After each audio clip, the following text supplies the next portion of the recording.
ব্যবস্থা থাকবে, সেখানে মানুষের উপর কোনো জুলুম হবে, কোনো অবিচার হবে না, ন্যায় বিচার নিশ্চিত হবে। তাহলে ন্যায় বিচার পাওয়ার জন্য, সুবিচারের জন্য এই দেশে ইসলামী শাসনের দরকার আছে না নাই? নাম্বার 4, কেন ইসলামী শাসনের দরকার? ইসলামী শাসন ব্যবস্থা থাকলে পরে প্রতিটি মানুষ তার অধিকার পাবে, নারী তার অধিকার পাবে। আমার দেশে নারীরা সম্পদ থেকে বঞ্চিত, আমার দেশের মা বোনেরা তারা বিভিন্ন সেক্টরে লাঞ্ছিত, অধিকার হারা, অধিকার বঞ্চিত। ইসলামী শাসন ব্যবস্থা প্রতিষ্ঠিত হলে নারী তার অধিকার পাবে, যুবক তার অধিকার পাবে, শ্রমিকেরা আজ অধিকার বঞ্চিত, শ্রমিকেরা তাদের ন্যায্য পাওনা পায় না। ইসলাম প্রতিষ্ঠা হলে পরে শ্রমিক তার পাওনা পাবে। এভাবে করে প্রতিটি মানুষ, এমনকি প্রত্যেকটি ধর্মের মানুষ নিরাপদে থাকবে। অনেক সময় এদেশে যারা অমুসলিম আছে তাদেরকে উস্কে দেওয়ার অপচেষ্টা করা হয়, বলা হয় এই বাংলাদেশে যদি কোনো কালে কোনো সময়ে যদি ইসলাম কায়েম হয়ে যায় তাহলে তো অমুসলিমদের বিপদ আছে। আচ্ছা, মার চেয়ে মাসির দরদ বেশি, তো কি বিপদ আছে? এরা তো তোমাদের ঘর বাড়ি জ্বালায়া তারপর তোমাদের উপর জুলুম নির্যাতন করে শেষ করে ফেলবে। বলেন তো, উগ্রবাদ, চরমপন্থা আর অমানবিক কাজের শিক্ষাকে ইসলাম আমাদেরকে দেয়? যদি এখানে আশেপাশে কোনো অমুসলিম ভাই বোনেরা থাকেন বা পরবর্তীতে ইন্টারনেটে যারা আমাদের এই বক্তব্য শুনবেন, আমি সকল অমুসলিম ভাই বোনদেরকে বলছি, মায়ের কোলে শিশু যেমন নিরাপদ, ইসলামী রাষ্ট্রে অমুসলিমরাও তেমন নিরাপদ। ইসলাম কায়েম হলে আপনারা এখনকার চেয়ে আরো ভালো থাকবেন, কারণ এখন আপনাদেরকে নিয়ে অনেকে রাজনীতি করে, আবার রাজনীতির বলির পাঠাও আপনাদেরকে বানায়। কিন্তু ইসলাম কায়েম হলে পরে আপনাদেরকে নিয়ে কেউ রাজনীতি করার সুযোগ পাবে না। আপনাদের ন্যায্য পাওনা, ন্যায্য অধিকার প্রতিষ্ঠা করা হবে।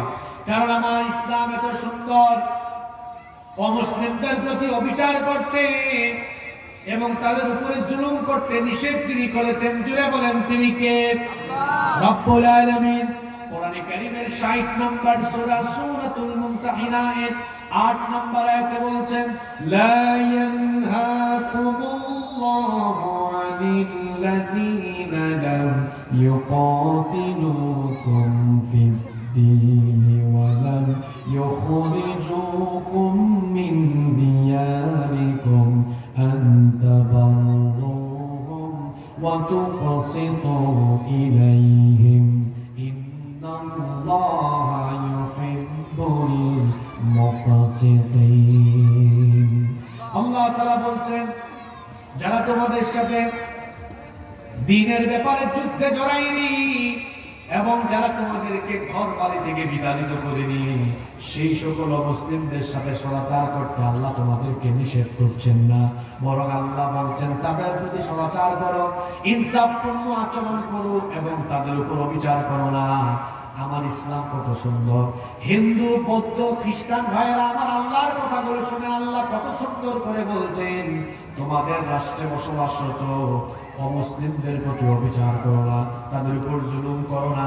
এমনকি আল্লাহ অন্য আয়াতে বলছেন, ওয়ালা তাসুবুল্লাযীনা ইয়াদউনা মিন দুনিল্লাহি ফায়াসুবুল্লাহা আদুওয়ান বিগাইরি ইলমিন ওয়া ইলমিন কাযালিকা যায়্যান্না লিকুল্লি উম্মাতিন আমালুহুম সুম্মা ইলা রাব্বিহিম মারজিউহুম ফায়ুনাব্বিউহুম বিমা কানু ইয়ামালুন।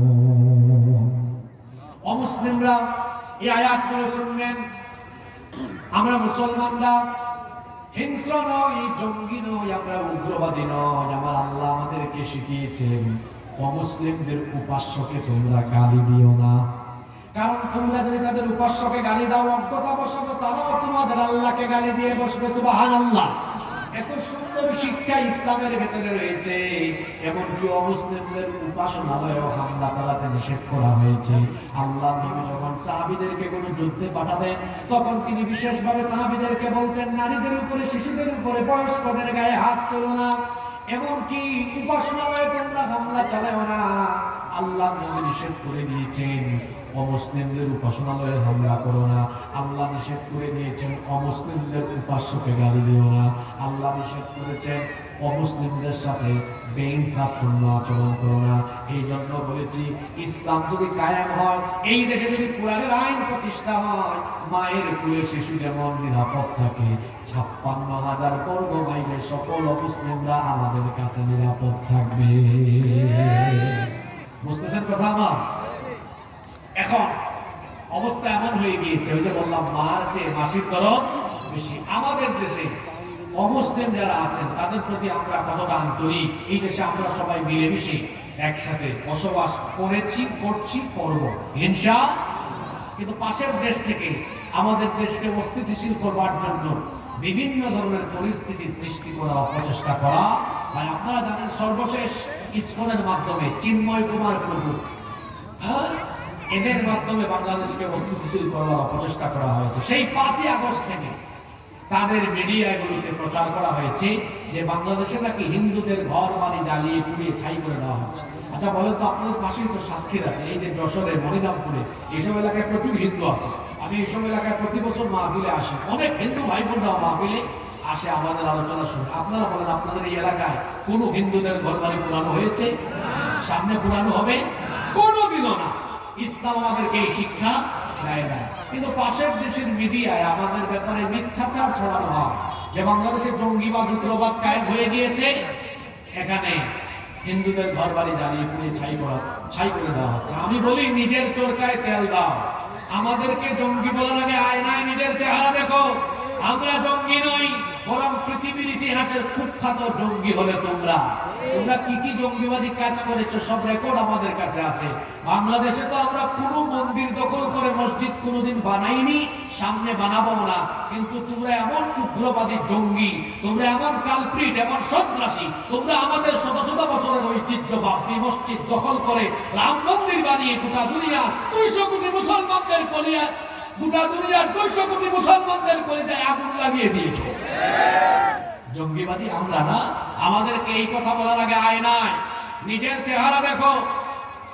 হায়দ্রাবাদে, সিকিমে, গুজরাটে, কাশ্মীরে তোমরা কি করেছো পৃথিবীর মানুষ জানে এগুলো। কাশ্মীরে তোমরা আমাদের মুসলমান ভাই বোনদেরকে পিটাও আর আমাদেরকে সাম্প্রদায়িক সম্প্রীতির সবক দাও। এই বাংলাদেশে সাম্প্রদায়িক সম্প্রীতি ছিল, আছে, থাকবে। আমরা তোমাদের মতো উগ্রবাদী নই, তোমাদের মতো জঙ্গি নই, সন্ত্রাস নই। মুসলমান কখনো জঙ্গি হয় না। ইসলাম এসেছে জঙ্গিবাদ, সন্ত্রাসবাদের শিকড়কে কেটে ফেলার জন্য। বরং যারা সবক দেয় তাদের ইতিহাস আমাদের জানা আছে। আরএসএস এর গুন্ডা, গুজরাটের কসাই নরেন্দ্র মোদী গুজরাটে কি করেছে আমাদের জানা আছে। তারই হুকুমে কাশ্মীরে কি হয় আমাদের জানা আছে। তার দেশের মিডিয়াগুলা, ওই যে রিপাবলিক বাংলা এক চ্যানেল আছে, ময়ূখ রঞ্জন, ব্যাং যেমন লাফায় ও তেমন লাফায়। বাংলাদেশের মানচিত্র ডিসপ্লেতে এনে বলবে, এই যে চট্টগ্রাম, রংপুর, সিলেট আমরা দখল করে ফেলবো। চট্টগ্রাম, সিলেট আর রংপুর তোর বাপ দাদার নাকি? তুই দখল করে ফেলবি আর আমরা বসে থাকবো? এই দেশের 1 ইঞ্চি জমিনের দিকে কেউ যদি হাত বাড়ায়, এদেশের 18 কোটি মানুষ সেই কালো হাত ভেঙে চুরে টুকরা টুকরা করে ফেলবে। এদেশে একজন মানুষ বেঁচে থাকতে এদেশের 1 ইঞ্চি জমিকে কেউ অবৈধভাবে দখল করতে পারবে? আমি আবারও বলছি, আমরা যুদ্ধপ্রিয় নই, আমরা শান্তিপ্রিয় মানুষ। বাংলাদেশের মুসলমান শান্তিপ্রিয়। আমরা উগ্রবাদীও নই, উশৃঙ্খল নই, যুদ্ধপ্রিয়ও নই, আমরা শান্তিপ্রিয়। আমরা শান্তিতে বিশ্বাসী। কিন্তু আপনারা যদি নিজেরাই অশান্তির দাবানল জ্বালিয়ে আর আমাদের গা ঘেঁষায় ঘেঁষায় আমাদেরকে অশান্তির দিকে নিয়ে যাওয়ার চেষ্টা করেন, আমরা তো ডিফেন্সিভ, আমরা কাউকে আক্রমণ করি না। তবে মুসলমান বীরের জাতি আক্রান্ত হলে কাউকে কখনো ছেড়ে দেয় না। একটা সিংহ ঘুমিয়ে আছে, আপনি তার কানের কাছে গিয়ে কুচাকুচি করলেন, তার ঘুম যদি ভেঙে যায় তারপরে আচরণটা কেমন হবে বুঝতেই পারছেন। মুসলমান তো স্বভাবত সিংহের জাতি, কিন্তু শান্তিপ্রিয়। কিন্তু আপনি যদি সেই শান্তিপ্রিয় মুসলমানের কানের কাছে গিয়ে কিংবা তাদের কাছে ঘেঁষে আপনি যদি অশান্তির দাবানল জ্বালিয়ে দেওয়ার চেষ্টা করেন, সেই মুসলমান সিংহের মতো যখন গর্জে উঠবে, পরিণতি কিন্তু ভয়াবহ হয়ে যাবে। এমনিতেই রসুলের হাদিস আমাদের মাথায় আছে। যুবকদেরকে বলছি, যুবক ভাইয়েরা মনোযোগ আছে। ১৫০০ বছর আগে রসুল কি বলেছেন শুনেন। এটি নাসাই এবং তিরমিজি শরীফের হাদিস। বর্ণনাকারী সাহাবী হচ্ছেন খাউবান রাদিয়াল্লাহু আনহু।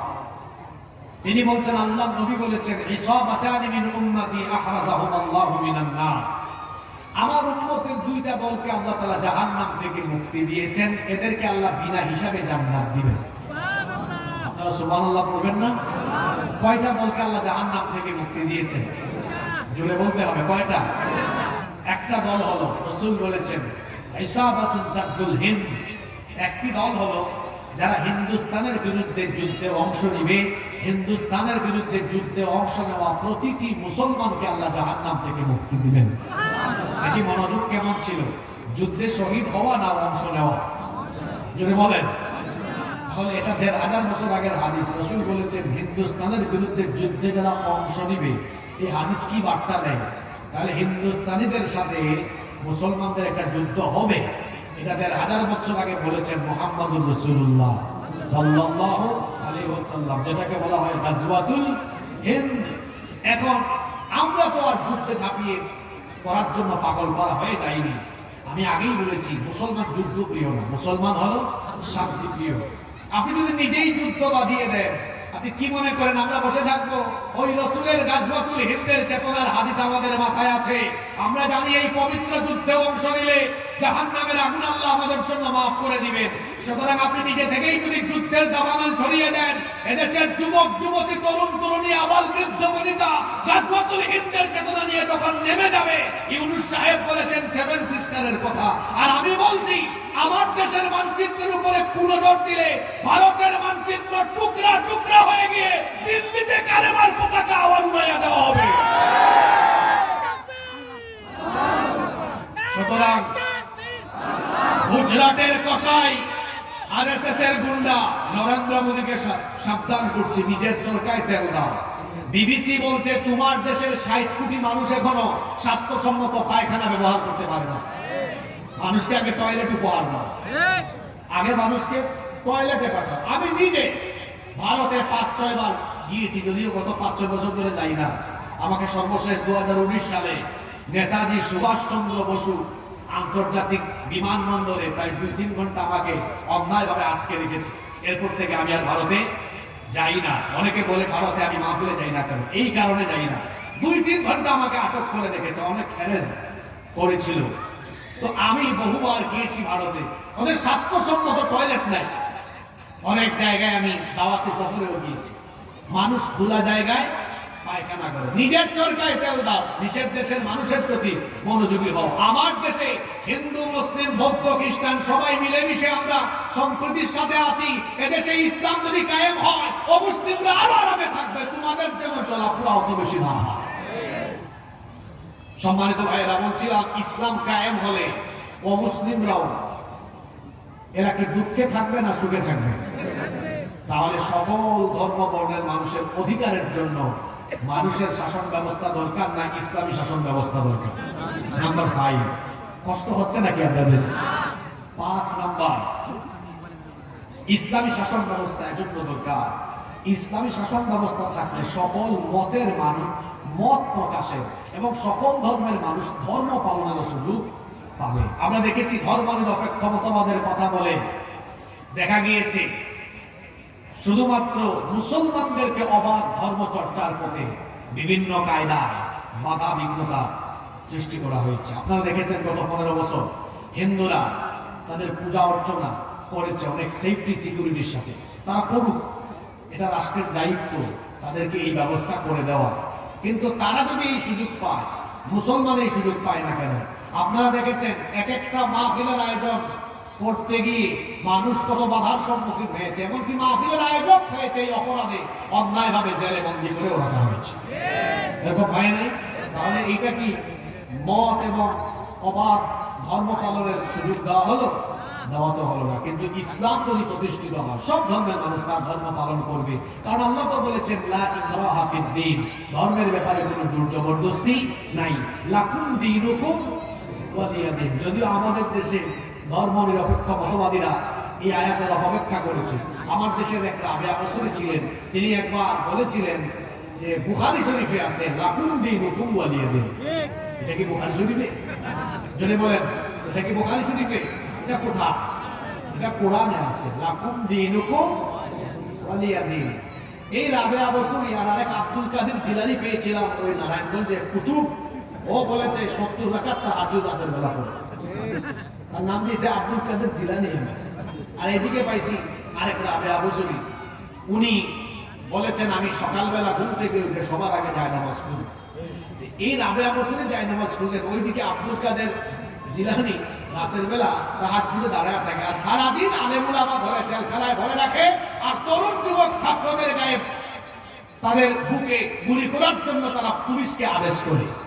এই ছিল তাদের চরিত্র।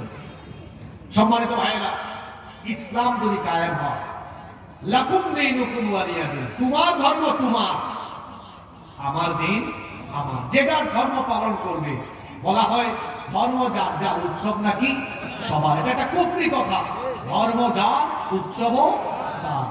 যদি ইসলামী শাসন ব্যবস্থা প্রতিষ্ঠিত হয়, সকল ধর্মের মানুষ তার উৎসব নিরাপদে নির্বিঘ্নে সেফটি সিকিউরিটির সাথে পালন করবে, কাউকে কোনো বাধা দেওয়া হবে না।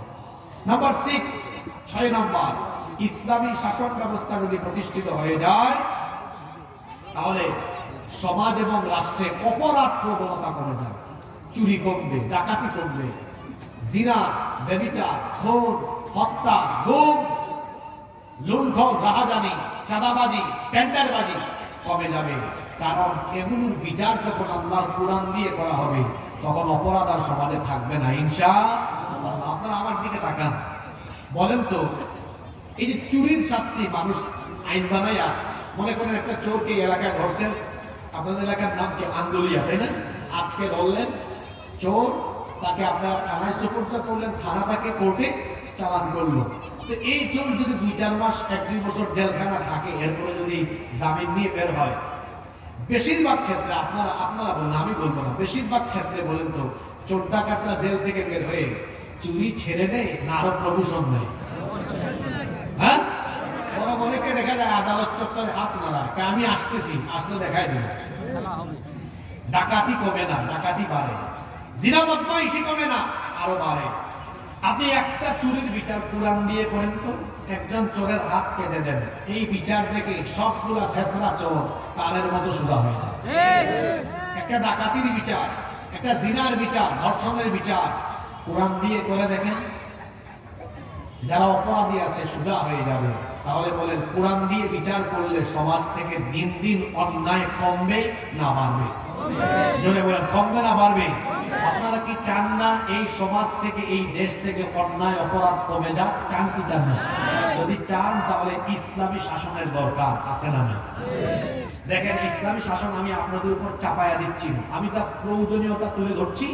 এরপরে সিদ্ধান্ত নেবেন আপনি, যেটা আমার জন্য লাভ না লস। মানুষ তো লাভের দিকেই থাকে, ঠিক না? যদি লাভজনক হয় সিদ্ধান্ত নেবেন, না এটার জন্য আমার দরকার আছে।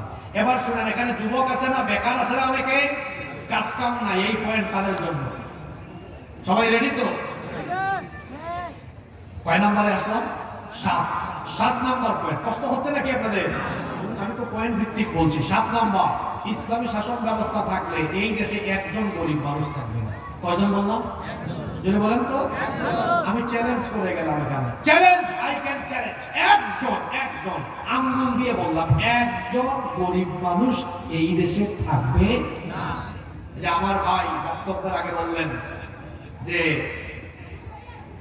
মানুষ, এদেশের মানুষের খাদ্যের দায়িত্ব সরকার নেবে, কিন্তু আর বক্তব্যের সময় পাননি, যেন ব্যাখ্যা করে বলেন নেন, সংক্ষিপ্ত কথা বলে গিয়েছে। এখন ব্যাখ্যা আমি আপনাকে দিই যে সরকার কেমনে দায়িত্ব নিবে। একটা ক্ষুধামুক্ত, দারিদ্র্যমুক্ত, অভাব অনটন মুক্ত বাংলাদেশ আপনি পাবেন। কখন পাবেন? আল্লাহর দেওয়া অর্থনৈতিক ফর্মুলা যখন আপনি গ্রহণ করবেন, যখন সুদের পরিবর্তে যাকাত ভিত্তিক অর্থনীতি আপনি প্রতিষ্ঠা করবেন, একজন গরিব এই দেশে থাকবে না। দুইটা উদাহরণ দিই, একটা ছোট করে আর একটা বড় করে। আন্দালিয়া, এটা গ্রামের নাম তাই না? আন্দুলিয়া। এই আন্দুলিয়া গ্রামে জনসংখ্যা কত হবে? আনুমানিক 5,000। Okay fine. আন্দুলিয়াতে আমরা মসজিদ কমিটি থেকে যাকাত কালেকশন করলাম। প্রতি বছর যাকাত দেওয়া হয় না? মনে করেন এই এলাকায় 200-300 মানুষের উপর যাকাত খরচ। এটা আমরা একসাথে এক জায়গায় কালেক্ট করে মোট হইছে যাকাতের টাকা 2 লাখ। জোরে বলেন কয় লাখ? আমার দেশে যারা যাকাত দেয় 99% মানুষের যাকাত আদায় হয় না। এরা যাকাতের ফর্মুলা জানে না। যাকাত অন্যান্য দান সৎকার মতো দিলে হয় না। যাকাতের খাত নির্ধারিত এবং যাকাতের উদ্দেশ্য হলো সমাজ থেকে দারিদ্রতা আর বেকারত্ব দূর করা। দান সৎকার মতো যাকাত নয়। আবার বলছি, দান সৎকার আর যাকাত এক বিষয় নয়। যেমন আপনি দান মাহফিলেও করতে পারবেন, দান মসজিদেও করতে পারবেন। যাকাতের টাকা যেখানে মন চায় সেখানে দিতে পারবেন না। যাকাতের খাত কয়টা? 8টা। জোরে বলেন কয়টা? তাহলে দান আর যাকাত কি একরকম না? আবার যাকাতের উদ্দেশ্য দান করা নয়। যাকাতের উদ্দেশ্য হলো বেকারত্ব, দারিদ্রতা মানুষের দূর করে দেওয়া। এখন আমি একটু আগে বললাম মোট কত টাকা তোলা হয়েছে? জোরে বলেন কয় লাখ? আপনি চাইলে 500 টাকা জন প্রতি দিলে 400 জন মানুষের মধ্যে 2 লক্ষ টাকা বিতরণ করতে পারবেন। কত টাকা? 2 লক্ষ টাকা। কত জনের মধ্যে? 400 জনের মধ্যে। কত করে জন প্রতি? মানুষ বলে আন্দুলিয়ায় 400 মানুষকে যাকাতের টাকা দেওয়া হচ্ছে। এটা শুধু ভাব দেখানো হবে, ফুটানি হবে। আপনি এই 2 লক্ষ টাকা 400 জন মানুষকে না দিয়ে মাত্র 4 জন গরিব মানুষকে দেন। আপনি বলবেন হুজুর আপনি তো বড় সাংঘাতিক মানুষ, 396 জন মানুষের নসিব কেটে দিয়ে আপনি মাত্র 4 জনকে দিবেন। হ্যাঁ, এই এলাকার একজন বিধবা নারী খাইতে পারে না, চলতে পারে না, তারা একটা সেলাই মেশিন কিনে দেন। তাহলে এই পরিবার চলার ব্যবস্থা হলো কি হলো না? আপনি মনে 500 টাকা দিয়ে এক বেলা খেতে পারেন বা 2 বেলা বা একদিন, কিন্তু একটা সেলাই মেশিন কিনে দেন, সারা বছর কাজ করে খেতে পারবেন। সুবহানাল্লাহ বলবেন না? আরেকজনকে একটা ওই যেটাকে কি বলে ভ্যান, আপনাদের এলাকায় ভ্যান আছে নাকি? একটা ভ্যান কিনে দেন, তার পরিবার চলবে। আরেকজনকে আপনি একটা হালের বলদ, 2টা হালের বলদ গরু কিনে দেন, হাল চাষ করে খাবে, খেত খামার করে খাবে। আরেকজনকে আপনি একটা টঙের দোকান অথবা একটা ওই যে কি বলে অটো রিক্সা কিনে দেন। তাহলে 2 লক্ষ টাকা 4 জনকে ভাগ করে দিলাম। এই 4 জন মানুষ কি এই টাকা নিয়ে এভাবে যদি কর্ম করে খায়, আগামী বছর কি আর যাকাত খাওয়ার উপযুক্ত থাকবে না? যদি বলতে হবে থাকবে। ছোট করে দিলাম যাতে আগে মাথায় এটা ঢুকে, এবার বড় করে দিই। এই দেশে অর্থ মন্ত্রণালয় আছে, বাণিজ্য মন্ত্রণালয় আছে, বিমান মন্ত্রণালয়, স্বরাষ্ট্র মন্ত্রণালয়, পররাষ্ট্র মন্ত্রণালয় আছে। যদি ইসলামী সরকার হয় আলাদা একটা মন্ত্রণালয় হবে, সেই মন্ত্রণালয়ের নাম হবে যাকাত মন্ত্রণালয়। দেশের শীর্ষস্থানীয় ইসলামী অর্থনীতিবিদ এরা থাকবেন এই মন্ত্রণালয়ের দায়িত্বে। তারা যখন সারা দেশের মানুষের যাকাতকে সেন্ট্রালি কালেক্ট করবেন, কেন্দ্রীয়ভাবে যাকাত কালেকশন করবেন। কথার কথা একটা উদাহরণ দেই, যদিও বাংলাদেশে যাকাত যদি সুন্দরভাবে উৎপাদন করা হয়, আমার ধারণা কমপক্ষে কয়েক লক্ষ হাজার কোটি টাকা যাকাত উঠবে। আমি যদি ধরে নেই এই বছর উঠলো 1,40,000 কোটি টাকা। কত? 1 লক্ষ।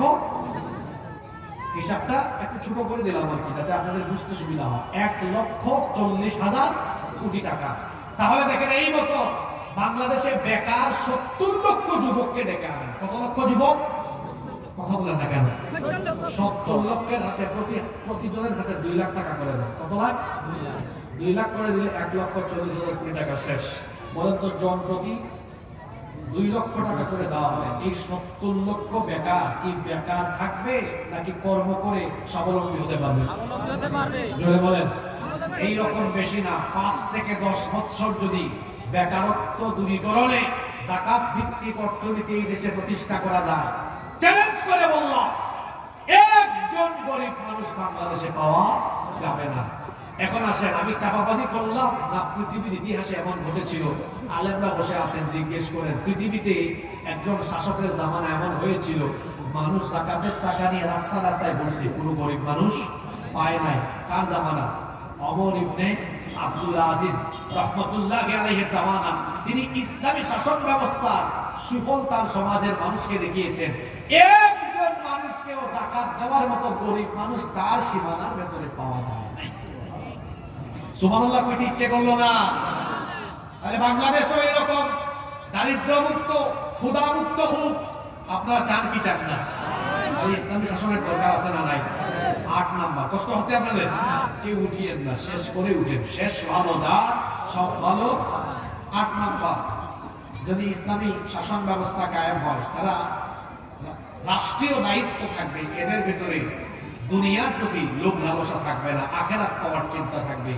কারণ এরা দায়িত্বকে বোঝা মনে করবে। মানুষের তৈরি করা আইনি শাসন ব্যবস্থায় দেখা যায় সবাই আঙ্গুল ফুলে কলা গাছ হওয়ার চেষ্টা করে। সম্পদ 5 বছর আগে যা থাকে 5 বছর পরে আরো বাড়ে। কিন্তু দেখবেন ইসলামিস্ট যারা, আল্লাহকে যারা ভয় করে, এদের টাকা পয়সা বাড়ি গাড়ি করার ধান্দা থাকে না। ধান্দা থাকে কিভাবে দায়িত্বটা সঠিকভাবে পালন করে আল্লাহর কাছ থেকে জান্নাত পাবো। ঠিক না বেঠি? ওমর ইবনে খাত্তাব রাদিয়াল্লাহু আনহু কোন ইউনিয়ন নয়, উপজেলা নয়, কোন দেশ নয়, অর্ধ দুনিয়া শাসন করেছেন। তার শাসন আমলে তিনি তার ঘরের ভেতরে একবার অর্ধ দুনিয়ার প্রেসিডেন্ট ওমর রাদিয়াল্লাহু আনহু মোমবাতির আলো জ্বালিয়ে কাজ করছেন। এমন সময় তার কিছু আত্মীয় স্বজন দেখা করতে এসে দরজায় নক করলেন। তিনি তাদেরকে থামিয়ে দিলেন, দাঁড় করিয়ে দিলেন। তার নিজের সামনে থাকা মোমবাতির আগুন ফু দিয়ে নিভিয়ে নতুন আরেকটা মোমবাতিতে আগুন ধরালেন। তারপরে এদেরকে ভেতরে আসতে বললেন। এরা জিজ্ঞেস করলেন, আমিরুল মুমিনিন, আপনার সামনে একটা মোমবাতিতে আগুন ধরানো ছিল, সেটা ফু দিয়ে নিভিয়ে কেন নতুন আরেকটা মোমবাতিতে আগুন ধরালেন? তিনি তখন বললেন, তোমরা আসার আগ পর্যন্ত জনগণের টাকায় কেনা মোমবাতির আগুন জ্বালিয়ে জনগণের কল্যাণে রাষ্ট্রীয় কাজ করছিলাম। তোমরা যখন আসলে মনে মনে চিন্তা করলাম, রাষ্ট্রের টাকায় জনগণের টাকায় কেনা মোমবাতির আগুন জ্বালিয়ে যদি আমি তোমাদেরকে ঘরের ভেতর ঢুকায়া সেই মোমবাতি জ্বালাতে বসে আমরা ব্যক্তিগত কথা বলি, জনগণের সম্পদ নষ্ট হবে, দেশের সম্পদ নষ্ট হবে, আমার উপর যে আমানতের দায়িত্ব দেওয়া হয়েছে তার খেয়ানত হবে, আল্লাহর কাছে আসামি হয়ে জালেম হয়ে কিয়ামতের সামনে দাঁড়ানো লাগবে। এই ভয় যখন আমার অন্তরে আসলো, জনগণের টাকায় কেনা মোমবাতির আগুন ফু দিয়ে নিভিয়ে নিজের টাকায় কেনা মোমবাতির আগুন জ্বালিয়ে তোমাদের সাথে কথা বলছি। এটা কোন শাসনের নমুনা? ইসলামী শাসনের নমুনা। এই দেশে ফখরুদ্দিন মঈনুদ্দিনের আমলে মনে আছে নাকি এই দুজন ব্যক্তির নাম? আরে বাপরে বাপ, এদের কি আওয়ামী লীগ, কি বিএনপি, কি জাতীয় পার্টি, সব দলের মানুষ, এমপি মন্ত্রী সমানে বহু। অনেককে আমি তখন মাদ্রাসায় পড়তাম, আমি নিজেও দেখছি যে সেনাবাহিনী ধরে অনেককে খালের মধ্যে চুবাইছে। চুবা আপনাদের এলাকায় হয়েছে কিনা? হয়েছে না? অনেকের ঘর বাড়ি ভেঙে দিয়েছে, বললো জাল লাগে, যারা চুলিবাট পারি করেছে ধরে নিয়েছে। কিন্তু এই দেশে 2 জন মানুষকে অন্যায়ভাবে হত্যা করা হয়েছে। গুরুত্বপূর্ণ 2টা মন্ত্রণালয় তারা পরিচালনা করেছেন। ফখরুদ্দিন মঈনুদ্দিনের সরকারও 1 টাকার দুর্নীতি তাদের বিরুদ্ধে প্রমাণ করতে পারে না। আপনারা তাদের নাম জানেন না? শহীদ মাওলানা মতিউর রহমান নিজাম, শহীদ আলী আহসান মোহাম্মদ মুজাহিদ। আমি কি ভুল বলেছি? বলেন, ফখরুদ্দিন মঈনুদ্দিন ধরতে পেরেছে? 1 টাকাও আল্লাহর বান্দারা দুর্নীতি করেন না। যেখানে মন্ত্রী হইলেই দেখেন নাই, আমার দেশে ভূমি মন্ত্রী, ও জুতা পরেছে। সাইফুজ্জামান চট্টগ্রামে তার বাড়ি, আমার বাসাও তো চট্টগ্রামে। ও জুতা ইউজ করে কত লক্ষ টাকা জানেন না? প্রায় 8 লক্ষ টাকা দাম। তার বাপের টাকা নাকি এগুলো? চোরবাট করে ভরে গেছে দেশ। আমি বলি, এই দেশে সম্পদের অভাব নাই। এই দেশে সম্পদের খনি যেমন আছে, তেমনি এই দেশে চোর ডাকাতের খনিও আছে। এই দেশে সম্পদের অভাব নাই, আছে শুধু ভালো মানুষের অভাব। যদি এই দেশের দায়িত্ব সঠিক লোকদের হাতে তুলে দেওয়া যায়, এই দেশ এমন ভাবে চলতে থাকবে, বিশ্বের বুকে এই দেশ মাথা উঁচু করে দাঁড়াবে ইনশাআল্লাহ। মূল জায়গা চেঞ্জ করতে হবে। ড্রাইভার খারাপ থাকলে গাড়ি অ্যাক্সিডেন্ট করে, ঠিক তেমনি এই দেশ যারা চালায়, রাষ্ট্রীয় দায়িত্বে যারা থাকে, এরা চোরবাটপার হলে গোটা দেশ রসাতলে চলে যাবে। এই জন্য আল্লাহওয়ালা, পরহেজগার, কোরআনওয়ালা মানুষদেরকে সেখানে পাঠাতে হবে। রাজি আছেন তো? নাম্বার 9, সময় কমাজান হয়ে যাবে, একটু আপনারা ধৈর্য ধরেন। 9 নম্বর পয়েন্ট, কেন কোরআনের শাসনের দরকার? এজন্যই দরকার ইসলামী শাসন ব্যবস্থা। এটা হচ্ছে রাসূলের সবচেয়ে বড় সুন্নাহ। রাসূলের আদর্শ। তিনি শুধু মানুষকে নামাজ রোজার দাওয়াত দিতে আসেন নাই, তিনি আল্লাহর দেওয়া আইনের আলোকে, জীবন ব্যবস্থার আলোকে একটি আলোকিত রাষ্ট্র প্রতিষ্ঠা করে পৃথিবীবাসীর সামনে সেই দৃষ্টান্ত রেখে গিয়েছেন। আমার নবী কি 10 বছর মদিনার রাষ্ট্র পরিচালনা করেন নাই? যেভাবে আওয়াজ দিলে মনে হয় সন্দেহ আছে আপনাদের। আমার নবী কি 10 বছর মদিনা চালান নাই? তো আপনারা কি রাসূলুল্লাহর ইসলাম আর আপনাদের ইসলাম আলাদা করে ফেলবেন না? রাসূলুল্লাহর ইসলাম হলো যে কোরআন থাকবে মসজিদে, সে কোরআন থাকবে রাষ্ট্রের সর্বোচ্চ জায়গায়, আর আমাদের ইসলাম হলো কোরআন থাকবে মসজিদে, মাদ্রাসায়, ওয়াজের মঞ্চে, আর সমাজে, রাষ্ট্রে তাগুতের মতবাদ, শয়তানের মতবাদ চলবে। এটা তো রাসূলের আদর্শ হতে পারে না। রাসূলের আদর্শ হচ্ছে যে কোরআন থাকবে মসজিদে, মাদ্রাসায়, সেই কোরআন থাকবে পার্লামেন্টে, ঠিক কি না? নাম্বার 10 এবং সর্বশেষ কথায় আছে, শেষ ভালো যা সব ভালো। 10 নাম্বার, ইসলামী শাসন ব্যবস্থা কেন দরকার? ইসলামী শাসন ব্যবস্থা এই জন্য দরকার কারণ জমিনটা আমি বা আমার বাপ দাদা কেউ বানায় নাই, জমিনটা কার? আল্লাহুল খালকু ওয়াল আমর, সৃষ্টি যার, জমিন যার, আইনও চলবে। এই জমিন কিভাবে চলবে এটা আমি ভালো জানবো, আপনি ভালো জানবেন না আল্লাহ ভালো জানবেন। সুতরাং জেন জি, জেনারেশন জি, যাদের বিপ্লবের মুখে এই দেশ নতুন করে স্বাধীন হয়েছে, আমি সেই জেন জি এর সামনে ইসলামী শাসন ব্যবস্থার 10টি প্রয়োজনীয়তা তুলে ধরছি, আর তাদেরকে আমি সিদ্ধান্ত নেবার কথা বলছি।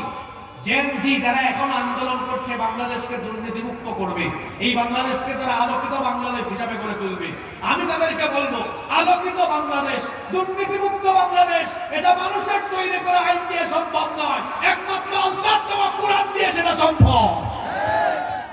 তাহলে আমরা সবাই সেই কোরআনের কল্যাণমুখী, ইসলামের দ্বীনের সেই কল্যাণমুখী রাষ্ট্র গঠনের জন্য, কোরআনের শাসন ব্যবস্থা, ইসলামী শাসন ব্যবস্থার জন্য ঐক্যবদ্ধ হয়ে কাঁধে কাঁধ মিলিয়ে সবাই কাজ করতে রাজি আছে না নাই?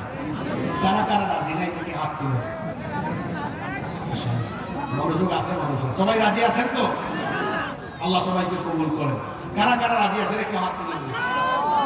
মাশাআল্লাহ, রাজি আছেন? যুবকদেরকে এগিয়ে দেন, তারা এত সুন্দর আয়োজন করেছে, একটা আবদার করেছে, এই মাইক টাইকটা আনছে, এগুলো একটু ঘাটতি রয়ে গেছে, একটু হাত তুলেন না, হাত তুলেন। এবার হাতটা নামাইয়া পকেটে ঢোকান, মানুষের পকেটে ঢোকায় না। এই যে আমার যুবক ভাইরা যাবে, একটু আপনার তাদেরকে সহযোগিতা করে যাবে, খরচাপাতিটা তারা আঞ্জাম দিতে পারে, আমাদের পয়সাগুলো দিনের কাজে খরচ হবে। আল্লাহ সবাইকে কবুল করুন। তাহলে আমাদের এই বাংলাদেশকে নতুন করে একটি সুন্দর আলোকিত বাংলাদেশ হিসাবে পাওয়ার জন্য আমরা ইসলামী শাসনের পক্ষে থাকবো না বিপক্ষে থাকবো? আওয়াজ তো বড় কম হইল। আজকে কি ওয়াজ যশোরে হয় না অন্য এলাকায় হয়? যশোরের মানুষ তো এমন না। আপনারা কি যশোর না ঝিনাইদহ? ঝিনাইদহ তো পাশে, ঝিনাইদহ মানুষ তো কথা বলে। আমরা সবাই ঐক্যবদ্ধ থাকবো তো ইনশাআল্লাহ। আল্লাহ সবাইকে তৌফিক দান করেন। সংক্ষিপ্ত মোনাজাত হবে, তাকে দিয়ে একটু ব্যাগ যাবে। আল্লাহুম্মা আমিন। ربنا ظلمنا أنفسنا وإن لم تغفر لنا وترحمنا لنكونن من الخاسرين رب العالمين আজকের মাহফিলকে কবুল আর মঞ্জুর করে নাও।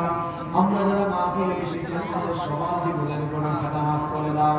রব্বুল আলামিন আমাদের পিতামাতাকে মাফ করে দাও।